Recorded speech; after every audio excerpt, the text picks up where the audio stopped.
Bonjour tout le monde, ravi de vous retrouver pour une nouvelle capsule de formation sous le thème Système national de santé.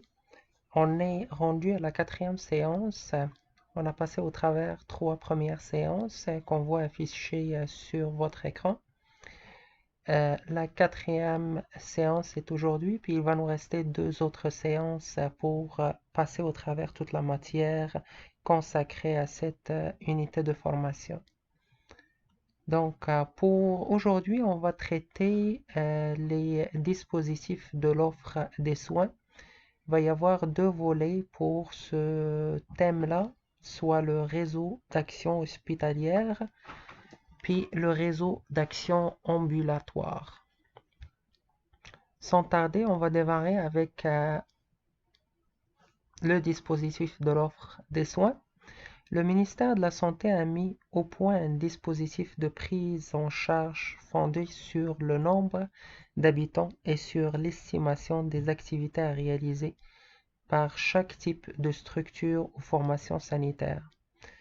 Ce dispositif se présente en deux principaux réseaux, à savoir le réseau hospitalier puis le réseau ambulatoire. On va démarrer avec le réseau d'action hospitalière. On démarre aussi par une petite définition de ce que c'est un hôpital. Un hôpital est un établissement sanitaire destiné à héberger des malades, des blessés et des parturientes en vue de leur dispenser des prestations de diagnostic, de traitement et des soins d'urgence nécessités par leur état de santé. Les fonctions d'un hôpital sont nombreuses, entre autres, on cite l'hébergement des malades, la disposition des prestations de diagnostic, le traitement et soins d'urgence, la formation pratique des étudiants en médecine et en pharmacie, ainsi que les élèves des écoles de formation professionnelle, comme il est le cas pour vous, et aussi les formations des cadres. Comme dernière fonction, on cite aussi les activités de recherche en matière de santé publique, d'économie de santé et d'administration sanitaire.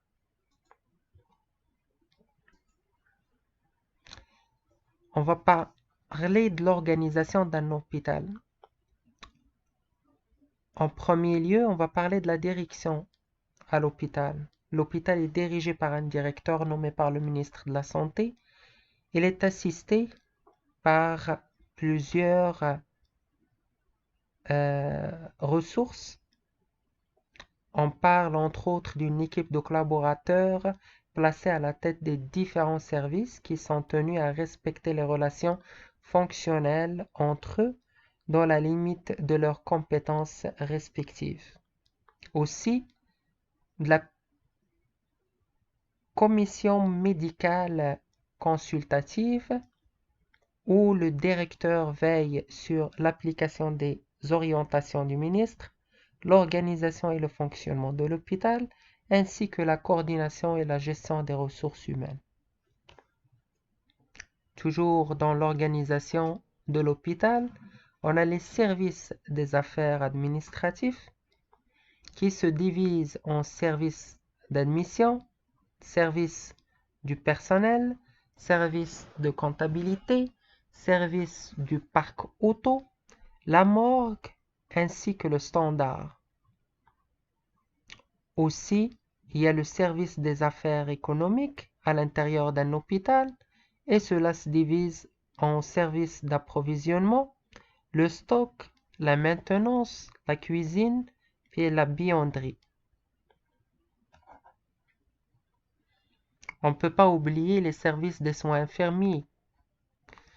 Donc, ils se divisent en planification et utilisation du personnel infirmier, la formation continue, la supervision et évaluation, l'hygiène hospitalière.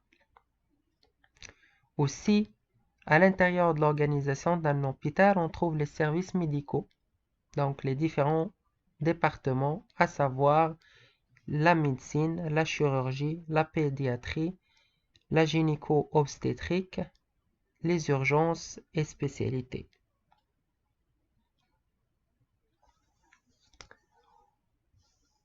Aussi, à l'intérieur de l'organisation d'un hôpital, on trouve les services médico-techniques. On a le bloc opératoire, le laboratoire, la radiologie, le laboratoire de transfusion, kinésithérapie, ainsi de suite. Donc, on attaque maintenant les différentes catégories d'hôpitaux. À partir du moment qu'on sait qu'est-ce qu'il y a à l'intérieur d'un hôpital, on peut aller voir les différentes catégories d'hôpitaux. Donc, la classification est faite selon la capacité laitière des services médico-techniques. C'est comme ça qu'on est capable de distinguer les différentes catégories d'hôpitaux. C'est selon leur capacité de recevabilité des patients et des malades. On a les hôpitaux locaux.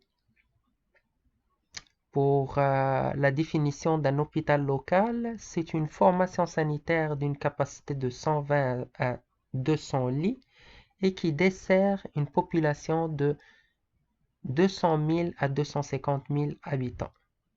L'hôpital local comporte au minimum 4 disciplines de base, à savoir la médecine, la chirurgie, la pédiatrie et la gynéco-obstétrique. Aussi, on distingue les hôpitaux provinciaux.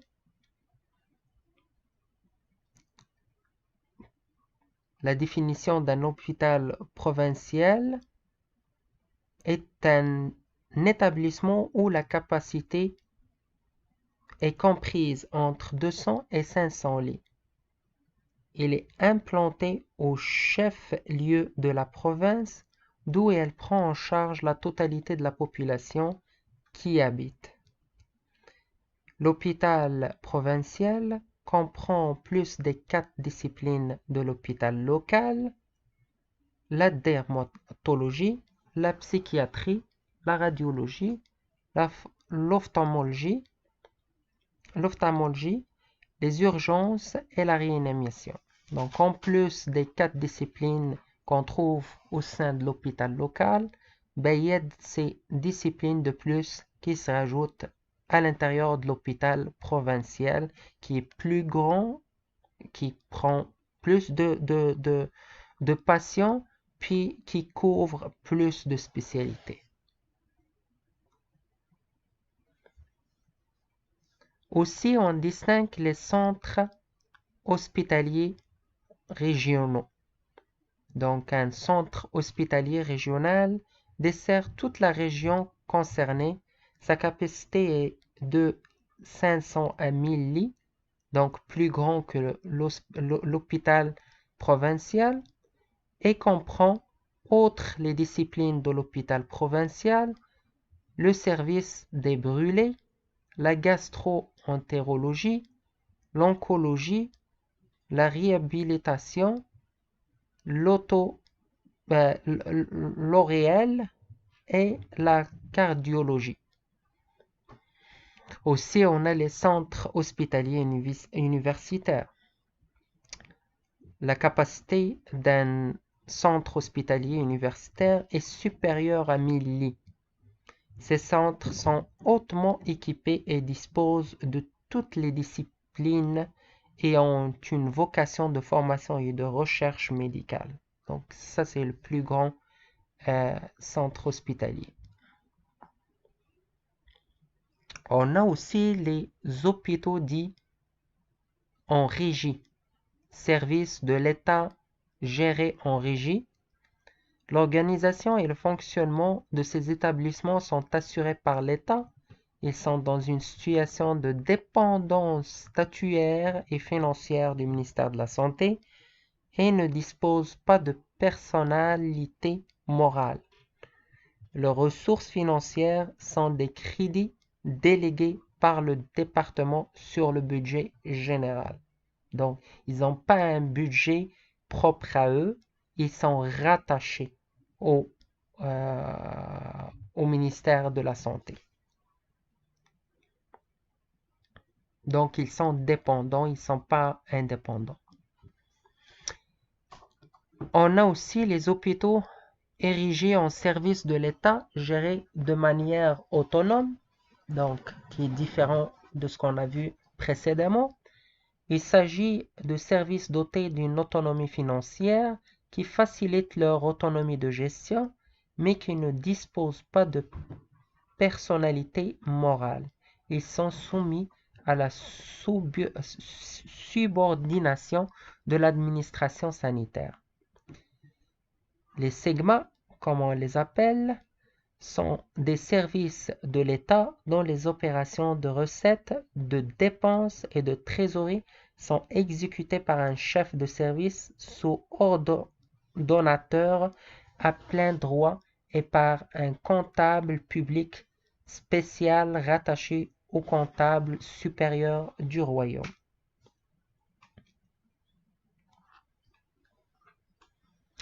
On a aussi les centres hospitaliers érigés en établissements publics administratifs.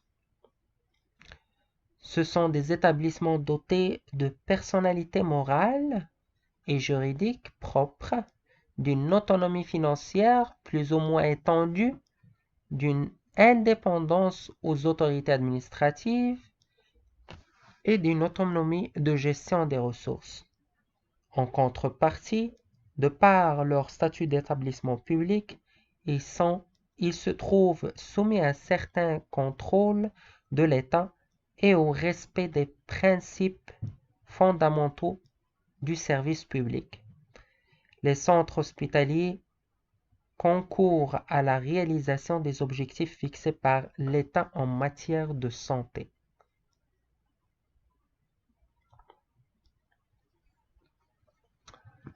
On est toujours dans le réseau d'action hospitalière.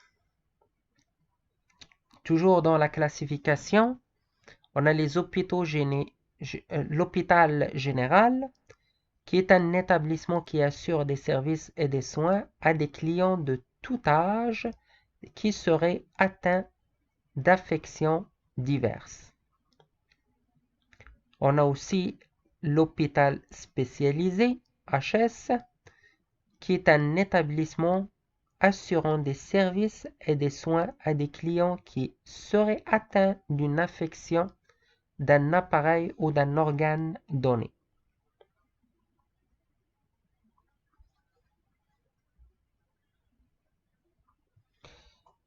En classification hiérarchisée, le premier niveau est la polyclinique de santé publique, PSP, hôpital général, le centre hospitalier provincial et préfectural, qui est un ou plusieurs hôpitaux généraux ou spécialisés.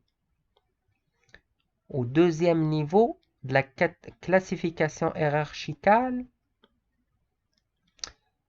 on a le centre hospitalier régional, CHR, qui est un ou plusieurs hôpitaux généraux et spécialisés. Et au troisième niveau, on a le centre hospitalier universitaire, CHU, qui est un établissement offrant une gamme complète de services et de soins hautement spécialisés.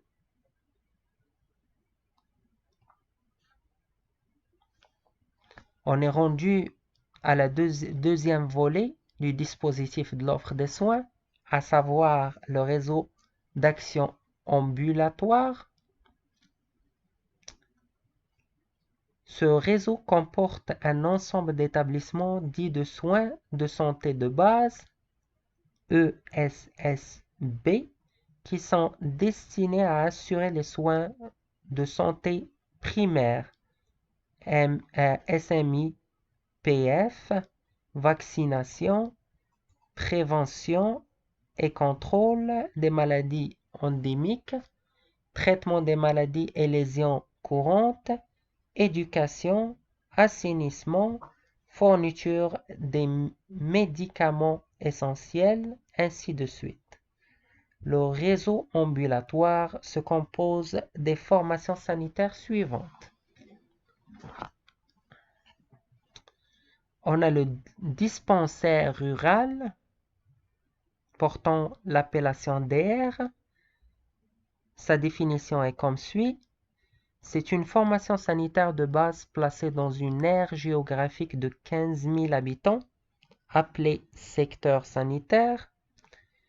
Chaque secteur est divisé en sous-secteurs d'environ 5 000 habitants, visités par un infirmier itinérant ou une équipe mobile.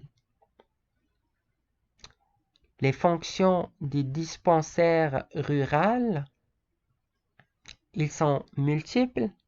On cite entre autres l'identification de la population à charge ainsi que les problèmes sanitaires, la fourniture des soins essentiels à titre ambulatoire et par des visites à domicile itinérance. Aussi, parmi les fonctions, on cite la surveillance épidémiologique de l'aire desservie, la fourniture des services de santé maternelle et infantile, y compris la planification familiale. Aussi, parmi les fonctions, on a la contribution à l'amélioration des conditions de l'accouchement à domicile, ainsi que la coordination et supervision de l'exécution des programmes sanitaires.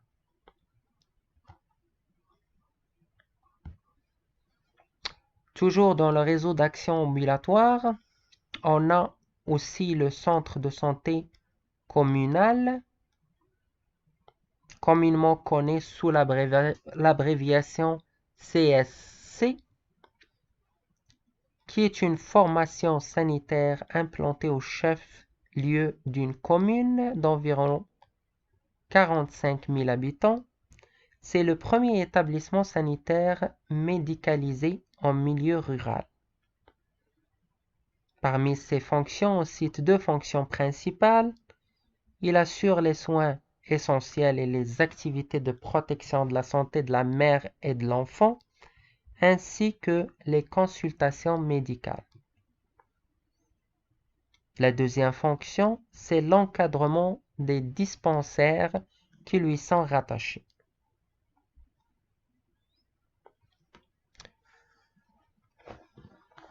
Le réseau d'action ambulatoire comprend aussi les hôpitaux, l'hôpital local. L'hôpital local est une formation sanitaire destinée à héberger les malades en leur offrant les soins nécessaires.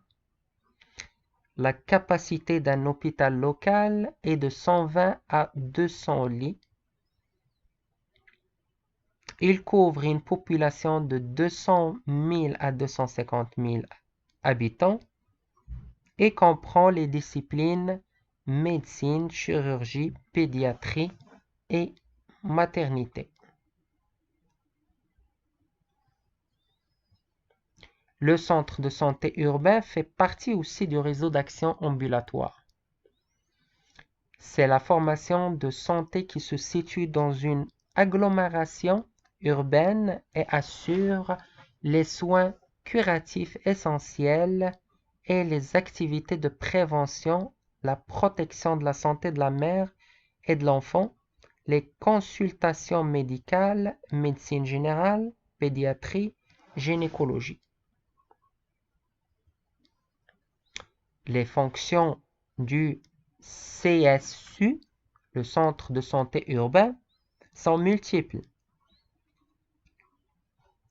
Parmi ces fonctions, on a l'identification de la population à charge, ainsi que les problèmes sanitaires, la surveillance épidémiologique de l'aire desservie, la consultation de médecine générale, infantile et de gynéco-obstétrique, la fourniture des soins essentiels à titre ambulatoire, la fourniture des services de santé maternelle et infantile, y compris la planification familiale, l'exécution des programmes sanitaires spécifiques et autres programmes sanitaires, y compris l'hygiène du milieu, la coordination des actions sanitaires menées au niveau de la circonscription avec celle des autres départements ainsi qu'avec les élus locaux. Et bien évidemment, en dernier lieu, comme fonction, la participation à l'information, la motivation et l'éducation des individus et de la collectivité. Comme ça s'achève notre quatrième séance. J'espère que vous avez appris pas mal de choses durant cette séance. N'hésitez pas, si vous avez des questions, vous pouvez toujours nous envoyer vos questions, on va pouvoir y répondre. Et je vous souhaite une bonne continuation. On se voit la séance prochaine.